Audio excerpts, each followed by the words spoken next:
Hey everyone, and welcome.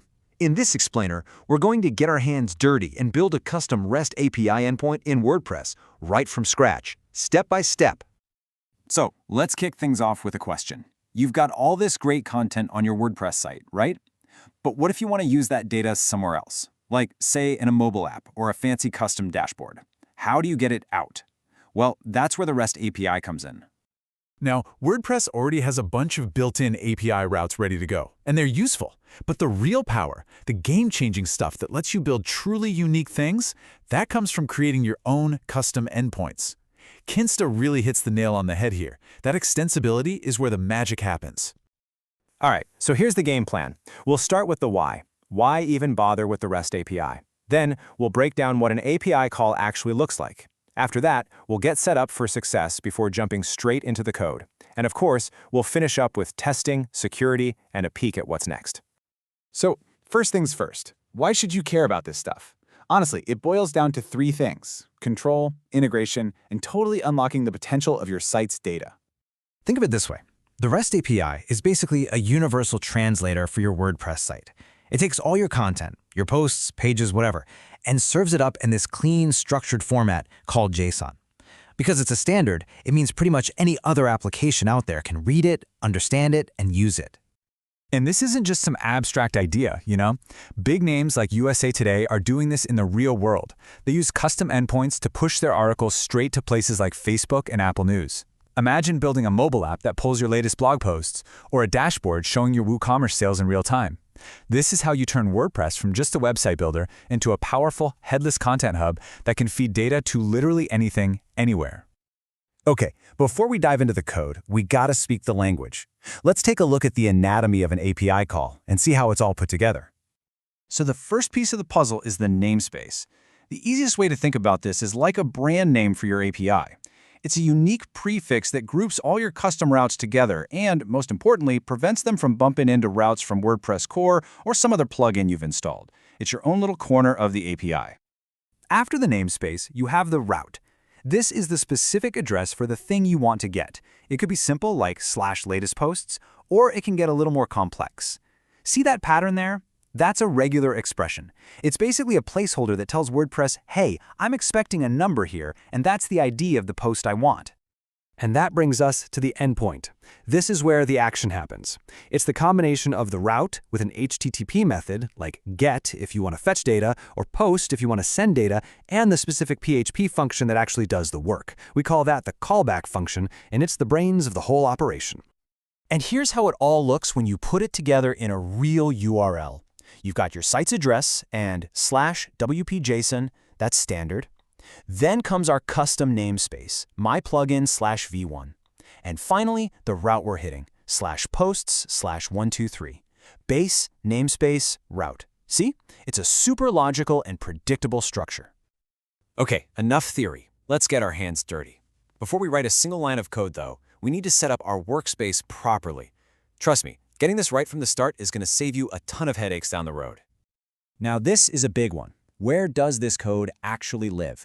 You might be tempted to just drop it into your theme's functions.php file, but please, don't do that.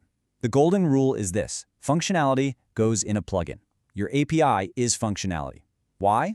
Because if you put it in your theme and then one day you switch themes, poof, your entire API is gone. A custom plugin keeps it separate, safe, and sound, no matter what your site looks like. All right, this is it. The main event. Let's actually write the code and bring our custom endpoint to life. We're going to build this thing from the ground up, piece by piece. The whole process really just comes down to 4 simple steps. First, we need to hook into WordPress. Second, we register our new route. Third, we create the function that actually handles the request. And fourth, and this is super important, we make sure it's secure. And it all starts with this one line. This is the entry point. We're using add action to tell WordPress, hey, when you're getting the REST API ready, that's the REST API init part, I want you to run my function, myPlugin register routes. This ensures our code executes at the exact right moment in the WordPress lifecycle. Okay, so inside that function we just hooked in, we call the real star of the show, register_rest_route. This function does all the heavy lifting. Let's break it down. First, we give it our namespace. Second, we define the route, including that cool regular expression for the post ID. And third, we pass it an array of options. Here, we're saying it should respond to GET requests, and we're telling it the names of two other functions to use. One is the callback that will fetch the data, and the other is the permission callback that will handle security. We'll build those next. This is our callback function, the one that does the work. WordPress is helpful and passes it a $request object. From that object, we can easily grab the ID from the URL. Then, we use the standard get post function to find that post into database. Now here's a really critical part. What if the post doesn't exist? We check for that. If it's not found, we don't just fail silently. We return a proper WP error with a 404 status. That's professional error handling. If we do find the post, we just return it, and WordPress handles turning it into JSON for us. And last but not least, our security guard, the permission callback. This function is our gatekeeper. It runs before anything else. Here, we're using a super handy WordPress function, current user can, to check if the person making the request has permission to edit posts. If this function returns true, we're good to go. If it returns false, WordPress stops everything right there and automatically sends back a forbidden error. Simple, effective security. Okay, our endpoint is coded, but does it work? And is it actually secure? Let's find out.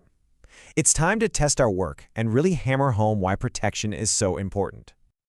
You know, the great thing about a simple GET request like this is that testing is super easy. You don't need any fancy tools, just pop the full URL into your web browser, hit enter, and if you did everything right, boom, you should see a nice, clean JSON output with all your post data. And here's the proof that our security works. If you're logged into WordPress as an admin and you visit that URL, you'll see the post data. Success! But now try opening that same URL in an incognito or private window where you're not logged in. You'll get a forbidden error message. That's our permission callback in action, doing exactly what it's supposed to do. And this is why we take security so seriously. WP Rocket says it perfectly. Every endpoint is a potential door into your website.